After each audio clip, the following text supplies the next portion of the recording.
I'd like to thank everyone for participating. All right. My name is George Sell. I'm editor with Lodging Magazine, and I thought perhaps we could start by everyone introducing themselves. Mark Shalala, Senior Vice President of Upscale Development at Choice Hotels. Malcolm Davies, founder and senior managing partner at Way Capital. We represent entrepreneurial sponsors involved in institutional type transactions. We raise capital for them, and we have a big focus in hospitality. Mark Crisci, Principal and Chief Investment Officer of Azul Hospitality Group. We're a third-party management platform based in San Diego, California. Excited to be here. Right. Harry Wheeler, Principal and Owner of Group 1 Partners, located in Boston, Mass.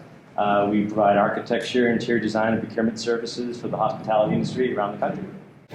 Rachel Nyman. I'm a managing member with Lincoln Asset Management out of Portland, Oregon. We are a fourth-generation hotel management as well as ownership company. Have been in the business for almost 50 years. And I'm Janis Cannon, Senior Vice President of Upscale Brands for Choice Hotels. Terrific. The evaluation of potential sites for development and some of the criteria that are involved with that. Was wondering if we could speak to some of those aspects that we look about in the site, the demand drivers that we look at, right, and also the types of areas that we're seeing growth or looking to develop in. And I suppose we could start with some comments from Mark on his approach to that. So from the brand development perspective, growing upscale brands, right? We're targeting an upscale customer, and what we find is that a bunch of things have to come into play for it to be a successful project. One, the real estate has to be located in the right location in the market. For a couple reasons. One, it also needs to be purchased by the developer at a basis that works, right? So it's a hard combination to find a great location at a basis that works for the project to come through and provide the type of returns that developers are looking for these days. On the flip side, the success of that hotel heavily relies on the location because where guests want to be when they stay. They want to be a lot of times walkable to amenities, restaurants, bars, shopping, things like that. Mm-hmm. So right now, with today's guests looking for more of a local experiential stay, they want to have some of those local amenities surrounding them. So the closer we can locate our hotels in that type of location, the more success we think we'll have for the performance of the brand. Speaking from the upscale perspective, right? Did anyone want to add something on their criteria that they look for in development sites, maybe from outside and upscale? I mean, look, I think the biggest factor today is just underwriting not only your land costs, but also your true vertical development costs. The reality is that we've seen such a significant escalation in costs with the hyperinflation that's going on around the country that does not just related to our industry. So the question really is, does that deal pencil?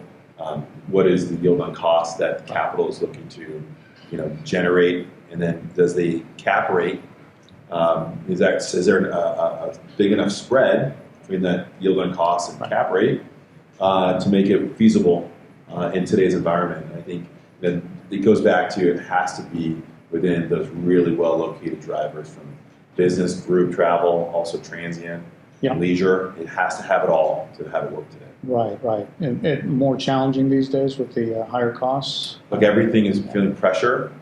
In all reality, you're seeing financing costs and going up. You're seeing hard costs going up. But the benefit that we're seeing also is that investment sale activity has been actually quite positive. And so you're seeing forward thoughts about those sales, that sale activity. And so we're seeing things that aren't looking at trailing 12s. Rather, they're looking at forward projections and valuing the assets that way. Mm-hmm. We see that as a benefit. I'll come at it at a little bit of a different angle, but I think it'll connect a little bit onto what Malcolm was saying. It's interesting because COVID changed so many things in our business. It changed how we define certain segments of travel, what certain segments of travel are going to look like going forward. But I also think the other thing it did was pre-COVID, if you had a new development that was marginal, you could probably still get it done. Sure. Right? Mm-hmm. COVID, now the projects that are getting done have been holes poked in them every way from Sunday. Real. Yeah. It's, Yeah. So they work. exactly. And so I think that if there's a positive side of COVID, for lack of a better term, as strange as that sounds, I do think that the projects that are actually getting in the ground now have much better long-term success potential, assuming that we continue to, normalize, accelerate out of COVID and, we don't take a step back there. And so even as difficult as they are to finance, cost of capital, everything's going up, long term, I think that there's a very good majority of them that are going to be very healthy. And kind of adding to all that, one thing that we're seeing from a design standpoint from our diverse clientele is that we've always been focusing on the primary markets, right, what everybody has. The secondary markets, the drive-to destinations right now for us is kind of a focus of where our business is going. We're spending a lot of time on those types of development projects. 50, 60, 70 room motels that we would normally drive by that have excess land for parking. Now they're not great, but great development opportunity. COVID has allowed that, a secondary market, to become a great drive-to primary choice for vacation, leisure, even some potential business if it's 30 minutes from a major urban hub. So we're seeing a lot of that's great for the soft branded because then they can tie to a soft brand. This once former motel of something is now, you can put 60,000 a key into it and still not even be close to a new build price, and there's developable land attached to it. It's great, and these sellers are more motivated because sometimes their families are not as, I don't say sophisticated, but they're not as experienced about larger development. So we're seeing a lot more of that trading. Opens up great design, great soft branded opportunities, and these soft secondary markets are becoming big focuses for us. So some real great opportunities there in those secondary and tertiary markets, did you say? Or starting for the tertiary, but really that secondary, again, we're from the Northeast, so seeing things in, which I wouldn't consider Charlotte a secondary market, but some of those smaller hotels that are in that kind of 20 minutes outside of, Charleston market, we're doing work there, things down the Cape, things just outside of Portland, Maine. It's just, those are kind of primary, secondary markets, and just the periphery is just exploding right now with opportunities. Yeah, I think the common denominator, again, I think the pandemic has made exterior corridor hotels in some ways in vogue again. Yeah. And we're seeing that in the warm weather. But I also think the common denominator is what we've seen anyway, is that if you're going to execute on a project like that, it's typically in the markets that have great elasticity. Right. Yeah. So you can build a lifestyle aspect to it. And again, this goes along with the soft branding. Yeah. You can do something, create a little bit of an F&B experience, not complicated, but something where somebody's going to pay $200, $250 a night for. Right. It's harder to do that in the, Exactly. in the economy segment. And to Mark's point earlier, you can create a great experience for 70 rooms. It's hard to do that for 400 rooms. Right. You can do something really fun, curated, do 50 different types of suites and really brand them to the neighborhood and do these unique opportunities that people will pay for. And it gets some buzz, drives the rate up another $150 a night. So you ultimately end up with a better guest experience. 100%. For the smaller It's all about properties. the experience. Yeah. It's all about the experience. So they're And using the cost to deliver these at 50, 70 keys, over 500 keys, it's achievable, and they don't maybe get every hole poked in it as much because it's a low cost with a great opportunity and a good story. Yeah, I think the soft brand approach here, getting on reservation systems for those types of hotels really helps move off of the exterior loaded corridor, which I do agree, pre-COVID was a massive issue when it came to capitalizing those types of opportunities. But today, kind of soft brand approach to those assets it's really remarkable to see. Well, Mark said something, and Harry too, that I just kind of wanted to build on as well.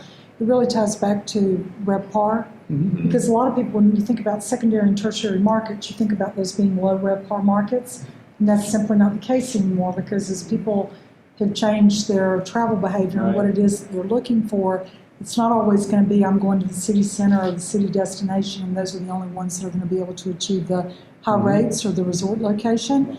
It's, I want something off the beaten path, and I'm willing to pay for that experience. And so I think that's why these things now can be funded and developed. It's partly because travelers are a bit more exploratory these days, don't you think? Yeah. They are. I think that we've seen in the industry, nationwide coming out of the pandemic, the traveler wants to be able to, they want that drivability. They don't want to have to fly. There was so many constraints on travel in essence, and there still is in our, we have a lot of issues, as we all know, with airline travel. They want to be able to drive, and they want an experience. And it doesn't matter what we're seeing, what generation they belong to. They're all wanting an experience. Where we were looking at it pre-pandemic, there was a niche market that wanted the experience. And now what we're seeing is it doesn't matter. Right. They want something special. And so we're seeing with our company that high barrier to entry leisure market, secondary market, even tertiary, is doing amazing with RevPAR. Yeah. And with financing, what we're finding is that if we can show our finance, our banks, our lenders that we've done well and it continues to grow, it is not a problem to get 100%. financing at all. We are growing current assets. We are creating more assets in that same market because we're able to show that this experience, this market is doing well. Right. So as long as you have, that reputation and you've invested in your own properties or your own assets, it's not really that horrible of a challenge. Yeah, I mean, look, the financing market for the drive-to destinations has truly been remarkable, right? It's been much easier than it was in the past. And it's not just, I think there's a couple things that are at play. People are going on those stays longer than they were previously. So, and pre-COVID, you'd go out there on a Friday and get out of there Sunday. And now it's like, I'll get there Thursday, I'll leave on Tuesday, right? You kind of make that weekend a little bit longer. They can work from home now Exactly. too. That's There's the a lot point, of that right? work, virtual office that they can. And so, part of being a part of those soft brands instead of just a solo independent is you can rely on your revenue management and those types of things that help to prolong that length of stay. Right. And so from an ops standpoint, that's great on your teams. You're not turning those rooms. It's less impact on your bottom line, right? But no, the length of stay is much longer. Yeah. It's wonderful. No doubt, the American family during COVID got back in their cars and hit the highways They did. in a huge way. Yeah. Just to kind of hit on what I believe Harry was saying earlier, the opportunities that are coming to us with soft branding on the Ascend side have been really interesting. You go to a West Coast market where there's really, really tough entitlement with the Coastal Commission and other approvals that you have to get through locally, and you've got that 50s style drive-in motor port with a 2-story single loaded facing the pool. We would, from a brand perspective, we would normally never look at that. And these opportunities would be brought to us. We'd go to committee and look at it, like, I don't know, look at this product. And I'm like, well, what's the RevPAR? They're like, $190. The upscale competitive set is running at $190. And this location is 2 or 3 blocks off the beach in a sort of a regentrifying beach market that's becoming cool again. If we get the right sponsor who's going to go in and spend the right type of money to kind of bring that nostalgia back in a cool, relevant way and really do a good job with the renovation, that can be an absolute home run. Getting into low basis and driving rates like that in a market that's really hard to get. And those assets are incredibly well located. Oh, yeah. Oh, yeah. And that's where the brand comes in really important because you have to get it right. If it's fake and it's just not there, it's going to be 1, 2, and done. But to create that timeless nostalgia, Where I think the connection, the magic happens is being affiliated with a major brand company. Yeah. Normally, if you were traveling and you were going online looking at that type of hotel, you'd be like, what am I going to show up to? Right. But when it's under a major brand company, they know there's going to be consistency. They know there's going to be processes in place for cleanliness and all that operational criteria that our hotels have to meet. So there's that comfort of booking.